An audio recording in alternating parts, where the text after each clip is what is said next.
அடுத்த பாடல் 1752. இந்த சதாசிவலிங்கத்தினுடைய இறுதி பாடல். ஸோ அடுத்த தலைப்பு ஆத்மலிங்கம் ஆரம்பிக்கின்றது. ஸோ அதை அடுத்த வகுப்புல பார்ப்போம். இந்த வகுப்புல இந்த பாடலை பார்த்தோம். லிங்க நல்பீடம் இசையும் ஓங்காரம். இது முதல் அடி. 2 பாடல் பார்த்திருந்தோம். ஒருத்தர் லிங்கமாவே மாறிட்டாரு அப்படின்னு பார்த்திருந்தோம் ஒரு பாடல். இரண்டாவது, யாரும் தெரிஞ்சிக்காம இருக்கிறீங்க, தெரிஞ்சுக்கிட்டீங்கன்னா உங்களாலேயும் அந்த இடத்த தெரிஞ்சிக்க முடியும் அப்படின்னு சொல்லி விளக்கம் பார்த்தோம். இப்போ தெரிந்து கொண்ட பின்பு அவர் லிங்கமாவே மாறிட்டார். அவர் இறைவனுக்கு சரிசமமான மேலான நிலையில் இருக்காரு பார்த்தோம். அந்த லிங்க நல் பீடம் அப்படின்ற பீடம்னா தெரியும், லிங்கத்தினுடைய பகுதி. லிங்கத்துல 3 பகுதி இருக்கு.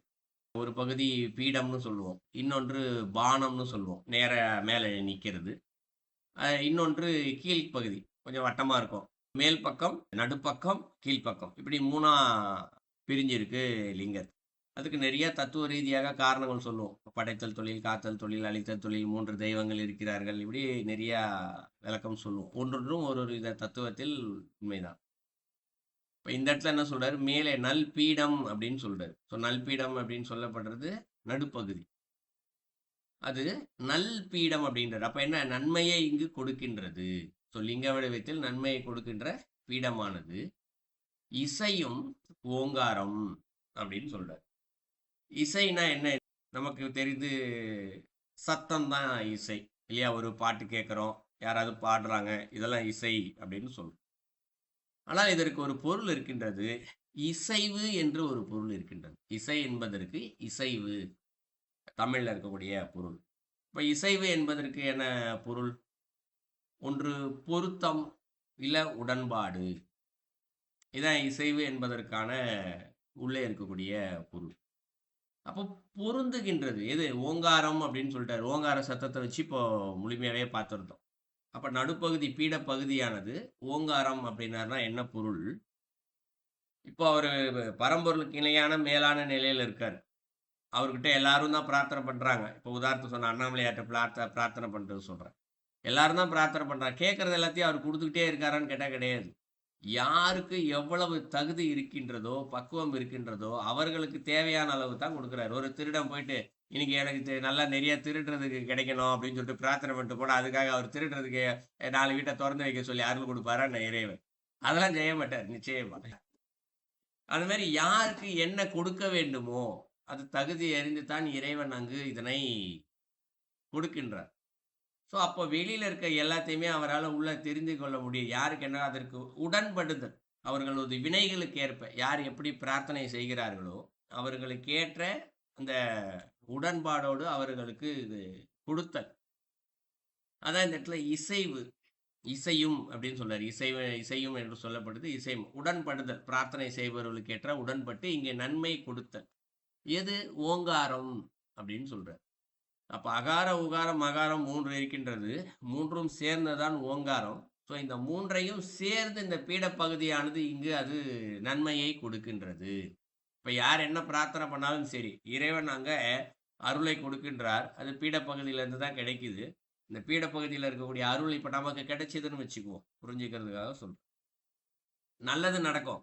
அந்த நல்லது என்ன செய்யும்? இங்க நம்முடைய மும்மலங்களை அழிக்கலாம், பாவங்களை அழிக்கலாம், இல்லை ஏதேனும் ஒரு நன்மைகளையும் நமக்கு கொடுக்கலாம், இல்லை புதிதாக ஏதேனும் ஒன்றை கற்றுக் கொடுக்கவும் வைக்கலாம்.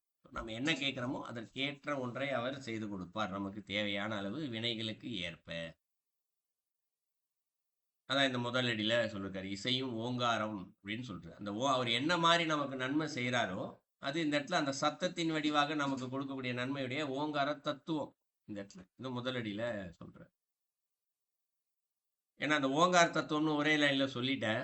அதை புரிஞ்சுக்கிறதுக்கு தான் முன்னாடி அவ்வளோ விளக்கம் சொல்லியிருந்தேன். அந்த விளக்கம் புரிஞ்சாதான் இந்த ஓங்கார தத்துவத்தை புரிஞ்சுக்க முடியும். யாருக்கு எவ்வளவு தேவையோ அதை இறைவன் சரியாக கொடுப்பார். ஸோ அதான் இந்த இடத்துல ஓங்கார தத்துவமா புரிஞ்சு. ஓங்கார தத்துவம்னு சொல்றது வேறு. படைத்தல், காத்தல், அழித்தல், உலகத்தை இயக்கிறது, இப்படி நிறைய இருக்கு. இது புரிந்து கொள்வதற்காக நான் சொல்றேன். ஒரு லிங்கம் இருக்கு, அதற்குள்ள இருந்து வெளிப்படுது ஓங்கார தத்துவம். அது என்ன செய்கின்றது அப்படின்றதுக்காக சொல்றேன். அடுத்த லிங்கம் நல் கண்டம் நிறையும் அகாரம் அப்படின்னு சொல்றாரு. ஒரு லிங்கம் நல்கண்டம். லிங்கம் இருக்கு, அது நல்கண்டம் அப்படின்னு சொல்றாரு. கண்டம் என்று சொல்லப்படுது இந்த இடத்துல மேல் பகுதியை குறிக்கும். வழக்கமாக கண்டம்னா நம்ம கழுத்தை தான் குறிக்கும். கழுத்து பகுதியை கண்டம் அப்படின்னு சொல்லி பார்த்துருக்கோம். ஸோ இது இந்த இடத்துல மேல் பகுதியை குறிக்கும். பானப்பகுதி இருக்குன்னு சொல்லுவோம் இல்லையா, இருக்கும் இல்லையா. ஸோ அந்த பானப்பகுதியை, நடுவில் இருக்கக்கூடிய பானப்பகுதியை குறிக்கும். அது நிறையும் அகாரம் அப்படின்னு சொல்றாரு. ஸோ அது என்ன செய்யுது அந்த இடத்துல நிறைதல் அப்படின்னா, ஒரு பொருளை வந்து இப்போ பாத்திரத்தெல்லாம் சொல்லுவோம்ல, தண்ணியை நிறைச்சி வை அப்படின்னாங்கன்னா என்ன, அதை முழுமைப்படுத்து அப்படின்னு சொல்லுவோம். அப்போ அது மேல் பகுதி இங்கு எப்படி இருக்கணும், ஓப்பனாக இருக்கணும், தண்ணியை நிறைச்சி வைக்கிறது அப்படின்னா. ஸோ அப்போ மேல் பகுதியில் தானே தண்ணி ஊற்றுவோம், நடுப்பகுதியில். ஸோ அதுபோல் இந்த பானப்பகுதி நம்ம அபிஷேகம் பண்ணாலே நடுவில் இந்த பானத்தின் மேலே தானே அபிஷேகமே ஊற்றுறாங்க இல்லைங்களா. ஸோ அது பானப்பகுதி, அது நிறையும் அகாரம் அப்படின்னு சொல்றாரு. இப்போ நான் முன்னாடி சொன்ன அகார தத்துவத்தை சொல்லியிருந்தேன். அகாரம் என்றால் என்ன அப்படின்றது போன வகுப்புல, போன பாடல்ல விளக்கமா சொல்லியிருந்தேன். அப்ப தத்துவமாகும் அப்படின்னு சொல்றாரு. ஸோ என்ன தத்துவம் அப்படின்னா, நம்ம பிரார்த்தனை பண்றோம், இந்த பிரார்த்தனை முதல்ல அவருக்கு தெரியணும் இல்லையா. இப்ப நம்ம பேசுறது, நான் பேசுறது உங்களுக்கு கேட்குதுன்னா காது வழியா உள்ள போகுது இல்லையா. அது போல இவருக்கும் அந்த ஓங்காரத்துல இவருக்குள்ள இருக்க ஓங்கார வெளி எல்லாமே அவர் தானே என்ற நிலையில இருக்கார். இப்ப நம்ம பிரார்த்தனை பண்றது அவருக்கு எப்படி தெரியுதா அந்த இடத்துல, ஆரம்ப நிலை பானத்தின் பகுதியாக நம்ம பூஜை செய்யறோம்ல, பூஜை செய்யறது, அபிஷேகம் பண்றது, பிரார்த்தனை பண்றது, இதெல்லாம் செல்லும் பகுதி மேல் பகுதி, பானப்பகுதி. அதை எடுத்துக்கிட்டு பீட பகுதியிலிருந்து தான் நமக்கு அருளை வாரி கொடுக்கின்றது லிங்கத்துல. அதனாலதான் நேரடியா அபிஷேகம் பண்ணும்போது பாத்தீங்கன்னா, நம்ம இதெல்லாம் எதாச்சியா நடக்கல. அபிஷேகம் எல்லா சாமிக்கும் மேல் பக்கம் தான் அபிஷேகம் பண்றோம். இந்த தலைப்பகுதி ஏதாவது ஊத்துறோம், லிங்கத்துக்கு அது போல தான் ஊத்துற மாதிரி தெரியும். ஆனால் அதற்கு உள்ளேயும் ஒரு தத்துவம் இங்கு ஒளிந்திருக்கின்றது. அபிஷேகம் செய்யறதுல பூக்கள் போடுறது தலை மேல தான் வச்சு போடுவோம், மாலை போடுறது தலை வைக்கப்பட்டு போடுவோம் இல்லைங்களா. ஏன் இது அகார தத்துவமாக அங்கு நிற்கின்றது. அது நிறையும் அப்படின்னு சொல்றாரு. ஸோ எல்லாத்துலயும் நிறைவுனா பரவி இருக்கிறது. எனக்கு ஒருத்தர் இப்போ 100 பேர் அந்த இடத்துல பிரார்த்தனை பண்றாங்க, அப்ப 100 பேர் பேசுறது எப்படி அவர் ஒருத்தருக்கே கேட்குது அப்படின்னா, 100 பேர் இல்லை, 1,00,000 பேர் பிரார்த்தனை ஒரே நேரத்துல பண்ணாலும் அவருக்கு தெரியும். அதான் நிறையும் அப்படின்னு சொல்லியிருக்கு. நிறைவுனா நிறைந்திருத்தல், பரவி இருத்தல் என்று பொருள். அடுத்த லிங்கம் வட்டம் உறையும் அகாரம் அப்படின்னு சொல்ற. வட்டம்ன்றது கீழ்ப்பகுதி, சொன்ன லிங்கத்தினுடைய கீழ்ப்பகுதி. இது உறையும் உகாரம் அப்படின்னு சொல்றாரு. உறைதல் என்றால் என்ன, ஒரு இடத்துல நம்ம இப்போ வசிக்கிற இடத்துலாம் உறையும் வீடு அப்படின்னு சொல்லுவோம். நம்ம வசிக்கிற இடம் ஒரே இடத்துல நிலையா நிற்கிறது. இப்போ உகார தத்துவத்திற்கும் சொல்லியிருந்தோம், நம்ம நிலைத்து நிற்றல் அப்படின்றத குறிக்கும் உகார தத்துவம் அப்படின்னு சொல்லியிருந்தோம். அப்போ இங்க யார் என்ன பிரார்த்தனை செய்கிறார்களோ அவர்களுக்கு மேல் பகுதி இரையாற்றலால் இதை தெரிந்து கொண்டு நடுப்பகுதியிலிருந்து நன்மை செய்வது, நன்மை செய்த பின்பாக என்ன செய்யும், நன்மையில என்ன செய்யுது, நம்மளுடைய மும்மலங்களை தான் அகற்றுகிறது. ஒருத்தருக்கு வீடு வேணும், ஒரு வேலை வேணும் அப்படின்னு சொல்லி பிரார்த்தனை பண்ணி கேட்டு அவருக்கு வினை இருக்கும் பட்சத்தில், தகுதி, வினைன்றதோட தகுதி இருக்கும் பட்சத்தில் இறைவன் அந்த வேலையை வாங்கி கொடுக்குறாருன்னு வச்சுக்குவோம். அதனால் என்ன செய்வார் இறைவன், அவருடைய மும்மலங்களை ஏதாவது ஒரு வகையில் சிறிதளவேது அகற்றுவார், அவருடைய வினைகளை சிறிதாவது அகற்றுவார். அப்ப வினைகளை சிறிது சிறிதாக அகற்றி அகற்றி அகற்றி இறுதியாக என்ன செய்வார், அவரை தனக்குள் ஆட்கொள்வார்.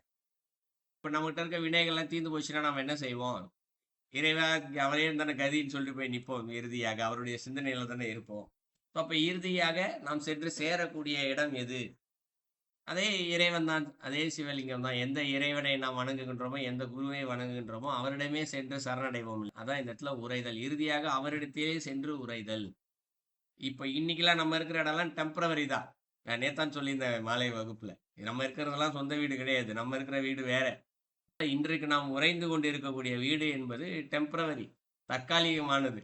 அப்ப இதெல்லாம் அனுபவிச்சு முடிச்சதுக்கு அப்புறம் இறைவாக உரையக்கூடிய இடம் அந்த சிவன் தான், அவருடைய பகுதியில. ஸோ அது அடிப்பக்கத்துல போய் நிரந்தரமாக நாம் உரையலாம். அதான் இந்த இடத்துல உகார தத்துவத்தை சொல்கின்றார். லிங்கத்து வட்டம் உரையும் உகாரம், அதுதான். அடுத்த லிங்க உகாரம் நிறைவிந்து நாதமே அப்படின்னு சொல்றாரு. அப்போ லிங்கத்தோட போய் நம்ம சேர்ந்துட்டோம்னு வச்சுக்குவோம், அருள் கிடைச்சிருச்சு, லிங்கத்தோட போய் நம்மளுடைய வினைகள்லாம் தீர்ந்துருச்சு, இறைவனோட போய் சேர்ந்துட்டோம். அதுக்கப்புறம் என்ன ஆகும் அப்படின்னா, ஏன்னா இறைவனோட இன்னும் இரண்டரை கலக்கல, மும்மலங்கள் அற்ற நிலையில தான் அந்த இடத்துல நிக்கிறோம், இறைவனோடு சேர்ந்து நிக்கிறோம். அதற்கு பின்பு என்ன ஆகும் அப்படின்னா, அந்த பரம்பொருள் சக்தியானது அசையா சக்தின்னு சொல்லுவோம். அதற்கு நிறமில்லை, குணமில்லை, எந்த விதமான எதுவும் இல்லை இல்லைன்னு சொல்லிக்கிட்டே இருப்போம், பெயர் இல்லைன்னு சொல்லி நிறைய சொல்லிக்கிட்டே இருப்போம். அவர் இந்த இடத்துல எப்படி இருக்காருன்னா, சத்த வடிவாகமாகவும் வெளிச்ச வடிவாகமாகவும் தான் இருக்கின்றார். ஏன்னா உலகத்தை அப்படித்தானே படைச்சார். அவர் அசை ஒண்ணுமே இல்லாம இருந்தாரு. அவர் இந்த உலகத்தை வந்து சத்தமாகவும், சத்தத்துல இருந்து வெளிச்சத்தை கொடுத்து அப்படித்தான் எல்லாமே படைக்கப்பட்டது. ஸோ உலகத்தில் இருக்கக்கூடிய எல்லாமே சத்தமும் வெளிச்சமும் என்ற ஆற்றலினால் கொண்டது. இந்த சத்தம் கிடையாது, இந்த வெளிச்சம் கிடையாது. நான் இதையும் பல முறை சொல்லிட்டேன். நாம் ஸோ அது அசையும் சக்தி அசையா சக்தியோடு சென்று ஒடுங்கிவிடும். ஸோ இறைவனோடு இரண்டரை கலந்து விடலாம். ஸோ இதான் இந்த பாடலுடைய இறுதி பாடல்ல இறுதி வார்த்தையில் அதைத்தான் சொல்கின்றார், விந்து நாதமே. அப்படின்னா என்ன, நம்ம இந்த இடத்துல இறைவனோடு சென்று நிலைத்து நிற்போம், லிங்க உகாரம் நிலைத்து நிற்போம், நிறைவிந்து அப்படின்னு சொல்றாரு. ஸோ நிறைனா என்ன, அதனுடைய உச்சபட்ச நிலையில் வெளிச்சத்திற்குள்ளே சென்று வெளிச்சம் நாதமே சத்தத்திற்குள்ளே சென்றுவிடும். சத்தம் அந்த பரம்பொருளாக ஒன்றும் இல்லாத தன்மையோடு இருக்கக்கூடிய இறைவனோடு ஒடுங்கிவிடும். அப்ப நாமும் பரம்பொருள். இப்போ ஆரம்பத்தில் நான் சொன்னீங்களா, நீ வேறு எனாது இருக்கும், நான் வேறு எனாது இருக்கும், பவதீதம் வேண்டும்னு பாடியிருப்பாருன்னு சொன்னலையே, அந்த நிலைக்கு நம்மால் சென்று விட முடியும். ஸோ அதான் பாடலுடைய இறுதி தலைப்புல வைக்கிறார் இந்த சதாசிவலிங்கத்தில். ஸோ நாளடிக்கும் சேர்த்து பொருள் பார்த்தோம் என்றால், ஒரு சிவலிங்கத்தினுடைய பீடப்பகுதியாகுது, நடுப்பகுதியாவது இங்கு நன்மையை செய்து கொண்டே இருக்கின்றது.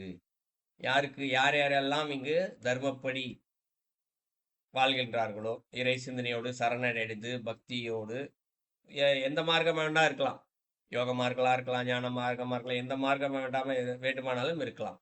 அவர்களுக்கு ஏற்ற ஒரு நன்மையை அது செய்து கொண்டே இருப்பது இங்கு ஒரு ஓங்கார லிங்கத்தில் இருக்கக்கூடிய ஓங்கார தத்துவம் ஆகும்.